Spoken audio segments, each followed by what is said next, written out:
El gobierno ya había bajado la tasa de interés para obligarte a que, entre otras cosas, saque la guita de los plazos fijos y no sé qué podrías hacer con ella, claro. Y ahora la volvió a bajar más y después se la liberó a los bancos y dijeron que hagan lo que quieran. ¿Cómo te puede afectar eso a vos? Te lo explica Pablo Anino. Bueno, hay un ente que no conmueve a nadie, es el Banco Central, pero sin embargo el lunes logró algo de conmoción, nos sorprendió con este anuncio de que bajó la tasa de interés de referencia del 100% al 80% y aparte desreguló a los bancos. Antes actuaba la tasa de referencia como un piso para el plazo fijo, ahora cada banco pone la tasa de interés que quiere. Bueno, en términos mensuales significa que la reducción de la tasa de interés pasa del 8,33 mensual al 6,67 mensual. ¿Qué implica esta decisión? Bueno, lo más evidente es la licuación de los ahorros del pequeño ahorrista, de la trabajadora, del trabajador, que con esfuerzo trata de guardar algo de dinero, claro, para, no sé, arreglar la casa, sí, para irse de vacaciones, para cambiar el auto o simplemente por precaución, por si tiene alguna emergencia. Veamos un ejemplo. Una persona que tiene 100.000 pesos, sí, hasta el día lunes recibía 8.333 pesos mensuales si tenía un plazo fijo. Desde el martes tiene por mes el rendimiento de esos 100.000 pesos, 6.667 pesos, una reducción importante. Pero 8.000 y pico ya iba muy por debajo de lo que claro, por inflación, ¿no? Si uno dice, bueno, para cubrir la inflación de febrero, que fue 13,2, el plazo fijo tendría que rendir 13,2, o sea, 13.200 pesos.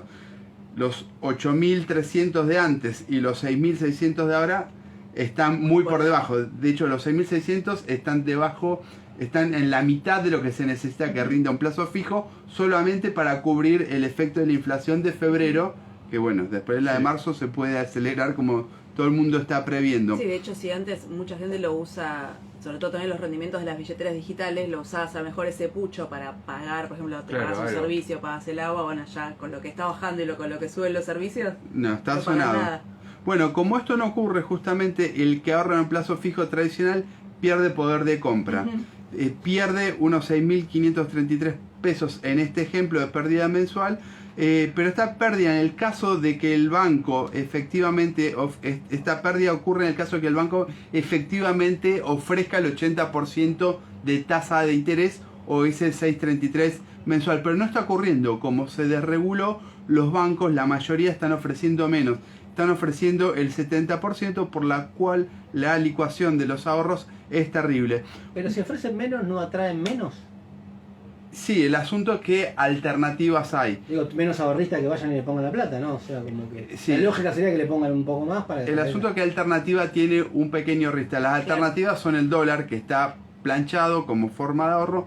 Otras alternativas son los fondos de inversión, pero ahí ya el rendimiento puede ser bueno o puede ser malo. Y es complicado para el común, ¿no? O sea, sí, ahora han simplificado las operaciones. Y otra alternativa es el plazo fijo UVA, pero ahora fijaron un plazo, eso sí lo regularon, por lo menos 180 días, lo cual dejar la plata congelada 180 días en un banco argentino es de alto riesgo. Es peor que ser... hay que ser abogado. Sí, bueno, es peor que ser un boxeador y ir a arriesgarse con un campeón mundial. Bueno, mucho peor, por lo que decía Celeste, también es lo que va a ocurrir con las billeteras virtuales, donde muchas personas dejan el sueldo, sus ingresos, para tratar de combatir, obviamente de manera muy desigual, obviamente, contra la inflación.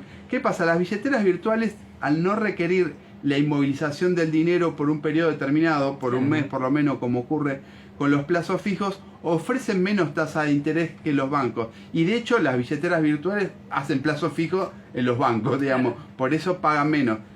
Uno dice, que bueno, la billetera virtual me da un rendimiento, pero en realidad están haciendo un negocio con la nuestra, contribuyente. Se dan vuelta y la ponen en otro lado. Sí. Bueno, todavía no redujeron tanto la tasa de interés, justamente porque se dice que muchas billeteras tienen plazos fijos establecidos a la tasa de interés anterior, que todavía no han vencido, y por ahora bajaron la tasa de interés, pero no tanto como el 70%, pero lo que se espera que en las próximas semanas, próximos meses, esa tasa de interés caiga por debajo del 70%. Bueno, lo veremos en los próximos días o meses, pero seguramente es lo que va a ocurrir. Bueno, el gobierno, con la medida de bajar la tasa de interés, lo que está haciendo es licuar el ahorro, de alguien que tiene algún dinero guardado o alguna mínima capacidad de ahorro. No solo eso, la caída estrepitosa del poder de compra de los salarios y de las jubilaciones está conduciendo al desahorro por otra vía. Quienes no llegan a fin de mes y tenían algún dinero guardado desde antes, lo que están haciendo es quemar los ahorros para tratar de sostener el nivel de consumo.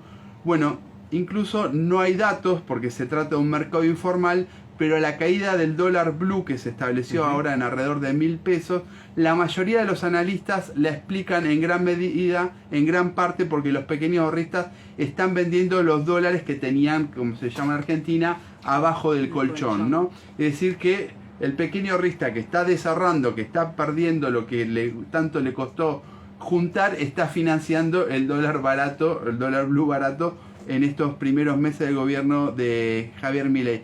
Bueno, en estas condiciones, les voy a contar un secreto, casi que es conveniente estar endeudado con el banco y con las tarjetas de crédito porque se espera una baja de las tasas de interés de financiamiento a través de estos instrumentos. Pero una pregunta. Mañana salgo a reventar la tarjeta que no tengo. Hacelo.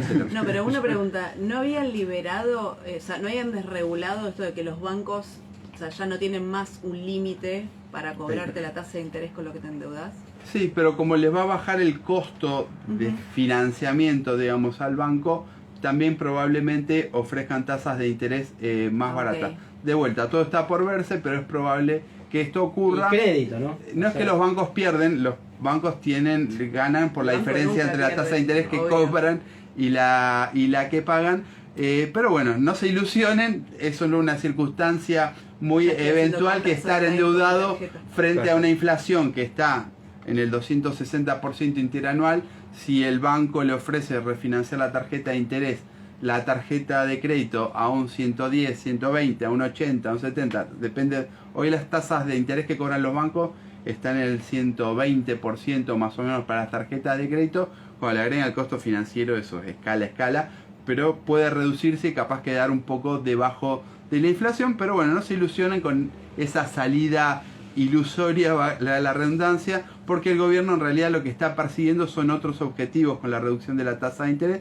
Por un lado está tratando de moderar la bicicleta financiera, es decir, un negocio especulativo de gran capital que se pasó circunstancialmente de dólares a pesos para obtener ganancias muy importantes en dólares. Invierten en plazos fijos o en otros instrumentos del Tesoro, que es el Ministerio de Economía, que pagan tasas de interés que son más bajas que la inflación, pero son elevadas en términos internacionales. Mientras el dólar esté planchado, están haciendo un gran negocio en dólares. Después vuelven al dólar, ¿no? Después vuelven al dólar. Bueno, no lo intenten en sus casas porque ellos conocen muy bien el timing de estas grandes maniobras, pero nosotros no. Además cuentan con los guiños del ministro de Economía, Luis Caputo, que proviene del mundo de estos buitres especuladores. Bueno, el gobierno también está buscando con la suba de la tasa, con la reducción de la tasa de interés, una cosa que no voy a explicar cómo ocurre, pero que suban las cotizaciones de los dólares paralelos, en particular del dólar que se llama contado con liquidación, y esto es para beneficiar a los agroexportadores en momentos que se está acercando la cosecha gruesa. Hay quienes dicen que Milei fundamentalmente detrás de esta medida lo que está intentando es limpiar los pasivos del Banco Central, licuar los ahorros del pequeño ahorrista para allanar el camino a una dolarización que llevaría a las penurias actuales, creo yo, a niveles inéditos. Por último, hay que decir que la ideología liberal que defiende Milei señala que el ahorro significa un esfuerzo para mejorar el consumo en el futuro, pero la política concreta real de Milei está llevando a liquidar los ahorros y el futuro.